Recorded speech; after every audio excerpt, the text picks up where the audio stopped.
The Minister for Finance, Ernest Blythe, appointed a 5-man coinage committee to advise on design.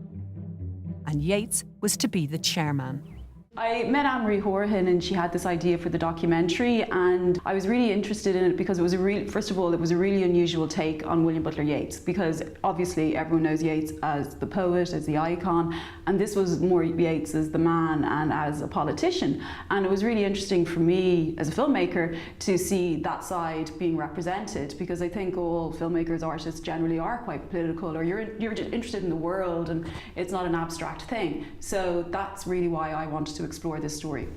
Myself and Anne-Marie wanted to approach this documentary in a playful manner, but we wanted people to really enjoy watching it. We didn't want them to feel like they were, Anne-Marie's a journalist, reading a newspaper or, being hit over the head, being told a lesson. We wanted it just to be kind of like a musical, as if it was up and down. And so you're on a journey rather than just being told information. The Coinage Committee decided to hold an international design competition. The invitation list did include 3 Irish artists, but artists like the Italian master Morbiducci and the Croatian sculptor Mestrovic were international stars. I think there was an element of they respected the artists, and I think they were savvy enough to know that a lot of people would respond to Ireland in that way, which is still true today. And it's funny, we're launching, the Film Board are launching the new 5-year plan, and it's about how Ireland is represented abroad. And I think David McWilliams was talking about that currency that we have as artists, and I think it's the same belief that was in 1926 as what we talk about nowadays in terms of Ireland being recognised.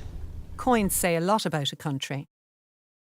And now, just 3 years after the Civil War, the government decided to introduce a new coinage for the new state, so that it could have a coinage distinctively our own. I think especially with Mr. Yeats and the Beastly Coins, I really felt like we had a responsibility to tell the story well, because it's about our national history and about our identity, and in particular about the progressive aspects of it, because it's a battle they were having that battle for progressive values in 1926. And we're still having it now. And I think a lot of the international problems that are happening at the moment, it's a fight from reactionary forces against progressive forces, and I think it's ongoing.